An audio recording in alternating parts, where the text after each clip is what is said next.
ভারতের উড়োজাহাজের জন্য পাকিস্তানের আকাশসীমা আরও ১ মাস বন্ধ থাকছে। ভারতের পরিচালিত সব ধরনের উড়োজাহাজ, এমনকি সামরিক বিমানও পাকিস্তানের আকাশসীমায় প্রবেশ করতে পারবে না বলে গতকাল শুক্রবার জানিয়েছে ইসলামাবাদ। এই নিষেধাজ্ঞা আরও ১ মাসের জন্য বৃদ্ধি করা হয়েছে। পাকিস্তানের নতুন নির্দেশনায় বলা হয়েছে, ভারতের বাণিজ্যিক উড়োজাহাজ, ভারতের নিবন্ধন করা উড়োজাহাজ, এমনকি সামরিক বিমান পাকিস্তানের আকাশসীমায় ঢুকতে পারবে না।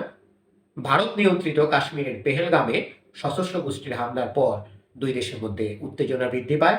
এর জেরে ভারত সিন্ধু নদী পানি চুক্তি স্থগিত করে।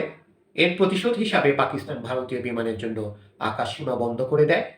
পাকিস্তানের সিদ্ধান্তের পর ভারতও ৩০ এপ্রিল থেকে পাকিস্তানি উড়োজাহাজের জন্য আকাশসীমা বন্ধ করে দেয়। পাকিস্তান প্রথমে ১ মাসের জন্য নিষেধাজ্ঞা দিয়েছিল, পরে ২৩শে মে আবার ১ মাস বৃদ্ধি করে। সর্বশেষ সময় বৃদ্ধি করায় মোট ২১০ দিন ধরে ভারতীয় উড়োজাহাজের জন্য পাকিস্তানের আকাশসীমা বন্ধ থাকছে।